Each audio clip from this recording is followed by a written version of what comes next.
filters to delete, distort, and generalize information that's going in. The first filter that we have with these events coming in is we're going to delete information. Let me show you this. Take a look around the room. Stick your pens and papers down just for a moment. Take a look around the room. Everything in the room that is man beige in colour. Now, I know the women at this point are thinking, I have no idea what this guy is talking about. Let me make this clear. For men, we have one colour of beige. We don't have fawn and all the other colours that ladies have made up. This wall here, we see this as beige, just beige. If you send us out for beige paint, it's going to look something similar to this. I know that women have lots of categories of beige, and you categorise things, but men, we just have one. So just for the women, just for a moment, I want you to notice everything that is man beige in colour. Even this carpet here, this kind of tiger skin, is it a tiger? This we would call beige. Kind of browny beige in colour. I want you to notice everything in the room that you can that is beige, man beige in colour. Soak it all in. If your top, sir, I would say would be beige. It's a beige top. The walls, even the doors, I know women are saying, oh, that's definitely not, that's a fawn colour or whatever it is. Man beige. Okay, so soak all of that in, notice as much as you can. Now close your eyes, and you can trust me, I know we've just met. Just close your eyes just for a second. I want you to think of all the red things in the room. Now, what's probably, you can open your eyes again, what's probably likely to have happened, even if you're wearing the colour red, you've deleted the red things in the room. Because of course the command was focus in on all the beige, right? So you focus in on all the beige, and you delete a lot of the red things in the room. The next filter, that's the first filter, so this information's travelling in through your eyes, through your ears, the sound, etc. You're going to delete some of that information, the information that's not useful for you, like the sound of the projector or the air conditioning, etc. Okay? The next thing you're going to do is you're going to distort information. It was maybe about, I don't know, it was just before we had kids, when we had a life. So that's like 6 years ago, Kate decided, she would kill me if she heard me say that. Sorry, my kids. She decided that she was going to go on the last girls' holiday before she had kids. So I said, well, that's great, but it's got to be the cheapest holiday that we can find. I'm that kind of a guy, nice like that. So now we live in Lockerbie, and she decided that she was going to fly from Manchester. That was the cheapest airline she'd get, and it went at 4 o'clock in the morning. So as a dutiful husband, I said, well, I'll drive you down to Manchester, which is about 4 hours, and then I'll drive home at 4 in the morning, no problem. So I get down there, I say goodbye, and off she goes on holiday. And I'm driving home, as many of us would. Is there any police people in the room? Good. So I'm driving home, as many of us would, at just over the speed limit. This is really bad behaviour, not to be confident. When you do learn to drive at the appropriate speed all the time. So I'm driving home at not the appropriate speed, because it's 4 in the morning, right? No one else is there. It's not icy. It's safe to do so. There's no one else is crazy enough in Manchester to Lockerbie to drive at 4 in the morning. And so I just put the foot down a bit. And what happens when you put the foot down? Well, you get caught, don't you? So I see the flashing lights in my wing mirror, and I pull over. And I think you're getting older when police people get out of their car and they're like your son or daughter. This guy got out in a suit that was far too big for him and a hat that wobbled. And he got out and he came to the car and he did this motion. Now I don't know what that means, so I pressed the button and the window went down. And he started to treat me like I was his son. And to be honest, NLP at 4 in the morning was out the window, and I got my back up. I was a bit annoyed, a lot annoyed. Yeah, very seriously annoyed that I'd been pulled over and I was being questioned and treated like this child. And he asked me the question that I'll never forget to this day. He said, sir, what would you do just driving over the speed limit as you were driving into Mr. Fog? I thought, you cheeky. So I kind of shook it off, and I'm ready for this. We're going to start fighting. And I said, well, I would put Mr. Foot on Mr. Brake, and I would slow Mr. Car down. Thank you very much. So he looked, and he kind of got his confidence up, and he wobbled his hand a bit. Sir, he said, I shall repeat the question. What would you do driving it over the speed limit into mist or fog? To which I took my ticket and I drove at the appropriate speed, which is what you should do in the first place, all the way home. I totally distorted the information that came in. If I were to whisper something to you, Louise, and we went all the way around to the back of the room, to you, sir, the back of the room, whatever I whispered here would be markedly different from what we came up with at the end of the sentence, because we distort information all the time. How many people, be honest, notice that distort is spelled incorrectly on the board? Just show me some hands. How many people? Some of you are lying. Some of you, it just bypassed you because I said it was distort, and I'm stood up here. You read it as distort, so it doesn't matter. I have a book. Again, sometimes that gets a woo, but it's all I managed to, with my wife, to be honest, she wrote most of it. We wrote a book, even with my dyslexic behaviours. And when I was proofreading it, I was reading these words spelt incorrectly as correctly, and it all made sense. And I gave it to my editor, and she was like, "No, this doesn't even make any sense. You know, what's all this about?" Because I distort information all the time. It's part of my dyslexic behaviour. I know that I'm far more than that, and in many ways, it serves me. You're also going to generalise the information that comes in. You all came in today and sat down on what we call a... Good. Some of you are with me, some of you have nodded off. You sat down on a chair, right? But you've not been in this room before. You didn't need to work out what these things are, did you? You didn't come in and say, "I wonder what I'm going to do with this." These weird objects here. Because you generalise it to be like the ones that you've sat your backside on before, right? So you know what to do. Like some of you, or most of you, all of you, I hope, generalised your name to be the same today as it was yesterday. Although some of you had some confusion this morning. You've taken different badges just to mix it all up. But these filters can work for us. You wouldn't want to work out what these things are every time. You generalise it to be just like the ones that you've seen before. Makes sense? So you delete, you distort, you generalise the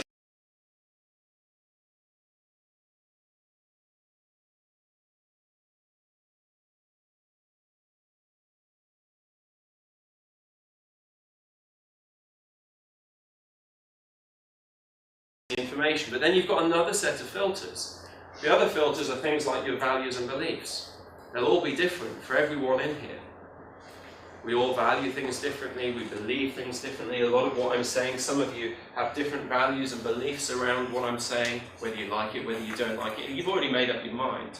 In fact, I had about a few seconds to walk onto the stage where you decided whether you like me or you dislike me. For those who I'm calibrating from that you don't yet, I have to work harder for. And we're going to look at how we use our body language to influence people in a positive way. So we influence our clients to create positive change. If we're in sales, we influence. We're all influencing in some way in all of our communication. So how do we do that more effectively? And how do we influence ourselves to create changes for ourselves? That's one of the things we're going to look at today. The strategies that you run are all very different. Another filter that you have, from the way that you brush your teeth to the way that you make love. Some of us are just better at it than others. It's just the way it goes. Sorry to tell you this. But we all have different strategies. The way that you get up in the morning. Some of you think, "I can't wait to go to that NLP seminar with Toby." Woohoo! When you wake up in the morning. Those who smoke are probably thinking, "Oh God, here we go again, that motivational thing." You all have different strategies for the things that you do in your world. And we're all unique. Your memories of this weekend will all be different. You'll attach meaning to different things that I say, stories that I tell, videos that we show you, exercises that we go into. You'll attach different meanings to, and you'll all walk away with something different. I can't give you the real thing, because what the real thing is just a filtered version of my thing. Like if I say to you, "I want you all to be successful," you all understand success differently. So how I understand it, because when I learn about success or I experience success, I filter that success through my deletions, distortions, generalizations, my memories, my values and beliefs, my language filters. And then I come up with what we call an internal representation for that equaling success. But if I say to you, write down 3 words for what success means to you, you would all write something different. It would be unusual in a group of 100 people for us to have 2 exact same 3 things. because it means something different for you. When I worked for a company, albeit briefly, I'm probably one of the worst employees ever on the planet. But when I did, my boss used to say, I want you to be successful, Toby. I want you to go out there for the company and be successful. Now, I'll be honest, success for me was leaving work at 4:30. That was success. That wasn't quite what she meant. But of course, we all interpret the world differently. We represent things differently. You're representing things differently from the person you're sat next to right now. And we have many more of these filters. Only at that point, after the information's gone in, we've deleted, distorted, generalized, we've put it through another set of filters, our values, our beliefs, our strategies. That's when we get what we call an internal representation. A picture, sound, or feeling, or whatever it is that we're looking at, hearing, seeing, etc. That internal representation can affect our state, our emotions. How we picture things, hear things, represent things can affect how we feel about the world. And those feelings do affect our behaviours and the way that we go into the world with different behaviours. Let me give you a little example. Stick your pens and papers down just for a moment. What I'd like you to do is just look down at this beautiful leopard. Is this a leopard? No, leopard's got spots. A tiger? Tiger striping? A zebra. This is a zebra? It's kind of a beige zebra. What I'd like you to do is to look down at the carpet, and I want you to think about a minor negative situation that you've been in. Now, minor negative, this is an intro into NLP, none of the big stuff. Just maybe you were stuck in traffic, maybe you had a little debate with your siblings this morning, or your partner this morning. Some of you were like, yeah, that's the one. Maybe you were stuck on the tube, etc. Mild frustration. I want you to look down at the floor and to think about that mild frustration and to get back that feeling. I want you to notice where it is. Where does it sit in your body? Is it all over? Is it in one place? Is it to the right? Is it to the left? Is it strong? Is it weak? Is there any internal dialogue that goes with it? Like you're talking to yourself about it? Are there any pictures? Just notice it for a moment. That's enough of that. Now I'd like you to stand up. And I'd like you to take a look at the Sistine Chapel-esque ceiling that we have here in the Novotel. And I want you to put the biggest, cheesiest smile. No one else can see you, apart from me. I want you to imagine you're at a dental conference. I want to see your teeth. I want you to put the biggest, cheesiest smile on your face, look up at the ceiling, and I really want you to try and get back the feelings that you had just a moment ago. Really try your best and get those feelings that you had just a few seconds ago. Really try your best to get them. As you look at the ceiling with that cheesy grin on your face. Now, I'll be honest, you look absolutely ridiculous. So we have tiny mounted cameras. We don't really. I did have someone come up and say, "Can I have my video from the other day?" So you noticed a difference when you stood up and you looked at the ceiling? A difference or differences? Yeah, most of us. Great. Yeah, because what happens is we change our physiology. And our physiology is, if we think about creating change. So here's John Grinder's top tip for creating change. Now, John Grinder, the creator of this field, John Grinder charges $10,000 a day. Are you ready? I'm going to give you the top. This is a free seminar. You pay nothing for this. $10,000 this is worth. Are you ready? Oh, yeah, good. Oh, tough. It's like when I go to Glasgow and I speak and they look at you and stare at you until you cry. They don't give you any feedback. John Grinder's top tip for things like stress, mild depression. Are you ready? This is going to be brilliant. I'll tell you, at the end of this, once I finish this little, you're going to say, this is just awesome. I want to come back again and again to listen to this guy because he's so knowledgeable. John Grinder's top tip for stress and mild depressions. It's like the X Factor, isn't it? We need a drum roll. But you don't want to miss this. Top tip, are you ready? You've got your pens, I can see, you're ready. His top tip for any mild stresses, depressions, is change your breathing. Thank you very much. It sounds so simple, that, doesn't it? Change your breathing. When I first heard this, I thought, well, you know, I've spent thousands of pounds to listen to you, John, and you tell me to change my breathing. That's rubbish, that is. I want some complex, like some multifangled way of creating change, not just changing my breathing. But as he pointed out, our breathing, which is very important, by the way, I keep doing it. Your breathing is connected to your physiology. So if you take in a breath, your physiology changes, right? Makes sense. So if you breathe in, your physiology changes. Now your physiology is connected to your state, i.e. your emotions. So if you change your physiology, there's a personal trainer. Yeah, personal trainer in the room.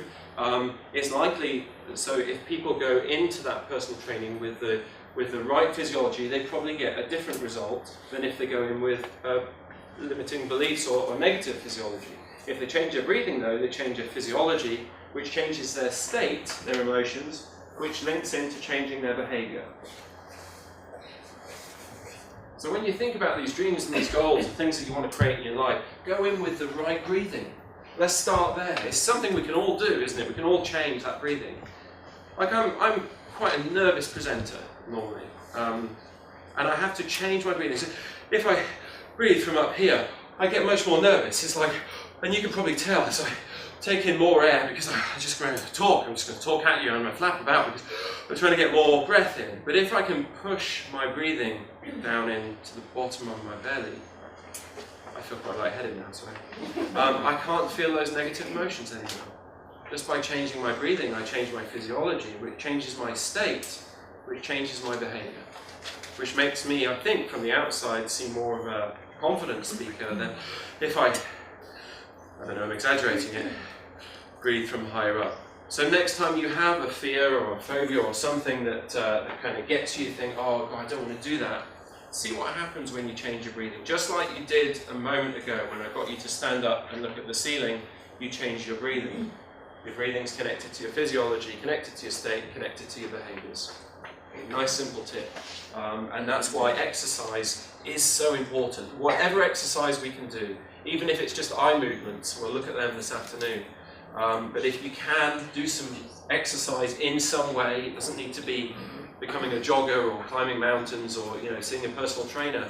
But if you can change your physiology in that way, change your breathing, change your physiology, you'll see different results. Kind of simple, a little bit maybe too simple.